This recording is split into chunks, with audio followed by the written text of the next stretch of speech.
It's hard to imagine a world without Let It Be, but this Beatles album nearly collapsed under its own weight. Internal tensions among the band members were at an all-time high in 1969, with Paul McCartney and John Lennon barely speaking. The original sessions, known as Get Back, were so chaotic that the band brought in producer Phil Spector to salvage the tapes. Even then, George Harrison almost quit the group, and Ringo Starr famously walked out for several days. The resulting album was a patchwork of studio outtakes, live jams, and overdubs. Despite its rocky birth, Let It Be ended up winning the 1971 Grammy for Best Original Score. Fans still debate whether Spector's lush production saved or ruined the project, but the album's survival is a small miracle. Rumours is legendary for its lush harmonies and confessional lyrics, but few people realize how close it came to falling apart. By late 1976, every member of Fleetwood Mac was either breaking up or divorcing. Lindsey Buckingham and Stevie Nicks fought constantly, while John and Christine McVie's marriage crumbled in the studio. Drug use was rampant, and sessions would sometimes grind to a halt for days. Producer Ken Caillat later revealed that the band came to blows more than once, and several songs were re-recorded after emotional meltdowns. Despite this, Rumours became one of the best-selling albums of all time, moving over 40 million copies by 2024. Nirvana's Nevermind almost didn't see the light of day due to a mix of label indifference and internal doubts. After recording with Butch Vig in 1991, the band struggled to find a label that believed in them. Their indie label, Sub Pop, was nearly bankrupt, and even Geffen Records didn't expect much. They initially pressed only 46,251 copies. Kurt Cobain reportedly battled severe stage fright and depression during the process, at one point threatening to quit music altogether. Against all odds, Nevermind exploded, dethroning Michael Jackson from the Billboard 200 and ushering in the grunge revolution. Pink Floyd's magnum opus faced serious obstacles before it hit shelves in 1973. The band was exhausted from touring and struggling with creative disagreements, especially between Roger Waters and David Gilmour. The group's new experimental direction was met with skepticism by their record label, which worried the album would be too weird for radio. There were even technical challenges. Alan Parsons, the sound engineer, had to invent new recording techniques for the famous clock sequence in Time. Despite all the hurdles, The Dark Side of the Moon spent a record 962 weeks on the Billboard 200 and is now considered one of the most influential albums ever. Springsteen's breakthrough record almost didn't happen due to paralyzing perfectionism and record label impatience. The boss spent over 14 months fine-tuning every note, sometimes recording the same take dozens of times. Columbia Records threatened to drop him if sales didn't improve, and Springsteen's mental health took a toll. He described the process as living in a pressure cooker. When the album finally dropped in 1975, radio stations initially hesitated to play the title track, thinking it was too long. But the gamble paid off, and Born to Run is now in the Grammy Hall of Fame. Few albums carry the weight of loss like AC/DC's Back in Black. After lead singer Bon Scott died in early 1980, the band considered breaking up for good. Brian Johnson was recruited under immense pressure to fill Scott's shoes, and recording sessions in the Bahamas were plagued by tropical storms and technical failures. The band's label, Atlantic Records, doubted whether fans would accept the new frontman. Yet Back in Black became a tribute to Scott and a global smash, selling over 50 million copies worldwide by 2025. Radiohead's OK Computer nearly unraveled due to creative exhaustion and studio drama. The band spent months holed up in a remote mansion, battling isolation and the pressure of following up the Bends. Tom York described the sessions as claustrophobic, and guitarist Ed O'Brien later admitted the band came close to splitting. Their record label, EMI, worried the album was too experimental for mainstream audiences, pushing for more radio-friendly singles. OK Computer defied expectations and was named the best album of the 1990s by several critics' polls. U2 almost broke up during the making of Achtung Baby. The band struggled to reinvent themselves after the massive success of The Joshua Tree, and tensions flared in the Berlin studio where they recorded. Bono and The Edge wanted to push boundaries with electronic influences, while Adam Clayton and Larry Mullen Jr. preferred their classic sound. At one point, U2 paused recording, unsure if they would continue. The breakthrough came with the song, One, which brought the band back together.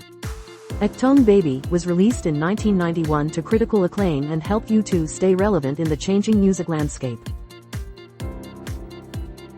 Exile on Main Street was born out of chaos, recorded largely in a cramped French villa while the Stones were fleeing British tax authorities. The band's relationships were strained, with Keith Richards battling heroin addiction and Mick Jagger distracted by his new marriage. Technical problems dogged the sessions, and members would often record separately. The label nearly refused to release the album due to its messy sound and lack of obvious singles. Despite this, Exile is now a cornerstone of rock history and featured in Rolling Stone's top 10 albums of all time. Guns N' Roses' legendary debut faced constant setbacks. The band's drug and alcohol problems made them infamous in the Los Angeles scene, and several producers walked away from the project. Their label, Geffen, worried that Axl Rose's unpredictable behavior would doom the album before it even launched. It took nearly a year to record, with the band living in poverty and tension high. When Appetite for Destruction was finally released in 1987, radio stations initially refused to play Welcome to the Jungle, but MTV Airplay turned it into a slow-burning phenomenon. By 2025, it sold more than 30 million copies. Queen's A Night at the Opera almost didn't happen due to financial disaster and label skepticism. The band was deeply in debt and on the verge of splitting up after their previous album underperformed. Recording costs spiraled out of control, with Bohemian Rhapsody alone taking 3 weeks to finish. EMI executives were unwilling to release a 6-minute single, fearing it would flop. Freddie Mercury insisted, and after a DJ played the song in full on the radio, it became a massive hit. The album's success saved the band and set a new standard for rock ambition. Bowie's Heroes was nearly derailed by personal demons and political tension. Recorded in Berlin during the height of the Cold War, Bowie battled addiction and depression, and the atmosphere outside the studio was often tense due to clashes between East and West Berlin. The experimental sound worried his label, RCA, which thought it might alienate fans. Bowie's collaboration with Brian Eno pushed the boundaries of rock, but the album's title track became an anthem of hope. Heroes is now regarded as a pivotal moment in Bowie's career. Who's Next was born from the ashes of a failed rock opera called Lifehouse. Pete Townshend suffered a nervous breakdown during writing, convinced the project was doomed. The rest of the Who were frustrated by endless rewrites and delays, and at one point, the band considered abandoning the album entirely. Producer Glyn Johns helped salvage the best songs, which became anthems like Baba O'Riley and Behind Blue Eyes. Who's Next is now seen as the Who's peak, despite its troubled origins. Led Zeppelin IV almost didn't happen because of creative burnout and label pressure. The band was coming off a grueling world tour and faced skepticism from Atlantic Records, who wanted more commercial hits. Recording in a remote English mansion led to technical issues, including power outages and strange acoustics. Jimmy Page insisted on producing the album himself, which led to further delays. Despite all this, the album produced Stairway to Heaven, and went on to sell over 37 million copies globally. London Calling was a gamble for The Clash, who were labeled as punks but wanted to explore new genres. Their label, CBS, was nervous about the double album's cost and broad sound. Internal band fights over musical direction almost led to a split. Producer Guy Stevens was known for his chaotic methods, once throwing furniture around the studio to inspire the band. Against the odds, London Calling became a critical darling and is often cited as one of the greatest albums of all time. Metallica's self-titled Black Album nearly fell apart due to fights with producer Bob Rock and internal stress. The band was used to thrash metal speed, but Rock pushed them to slow down and focus on melody. Lars Ulrich and James Hetfield clashed constantly, and the recording dragged on for nearly a year. The $1 million budget almost bankrupted the band. When it finally came out in 1991, some longtime fans called it a sellout, but it has since sold over 30 million copies. Dylan's Blood on the Tracks was shaped by personal turmoil, written during his messy divorce from Sarah Lowndes. Early studio takes were so bleak that Columbia Records refused to release them, pushing Dylan to re-record half the album with different musicians. Dylan's son, Jakob, later said the album was "my parents talking."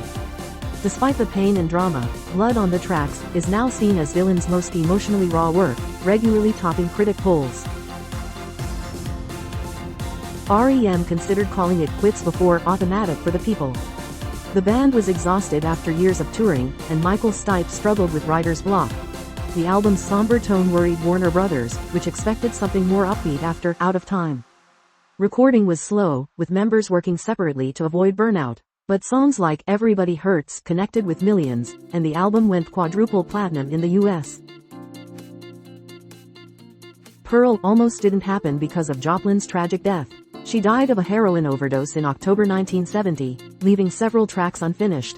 Her band, the Full Tilt Boogie Band, and producer Paul Rothchild pieced together the final album from incomplete takes and rehearsal tapes. Despite the heartbreak, Pearl became Joplin's biggest hit, featuring classics like Me and Bobby McGee. It spent 9 weeks at number 1 on the Billboard 200. Californication marked a comeback for the Chili Peppers, but the road there was rough.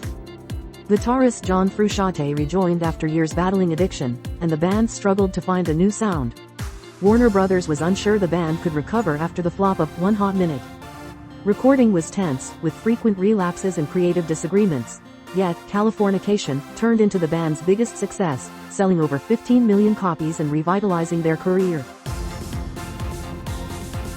Pearl Jam's debut, 10, was almost shelved due to industry skepticism and internal drama. The band formed after Mother Love Bone's tragic end, and Eddie Vedder was a last-minute addition. Epic Records doubted their mainstream potential, fearing grunge was a passing fad. The band was nervous and nearly broke up before the album even came out, but Alive and Even Flow became radio staples, helping 10 sell over 13 million copies in the US alone.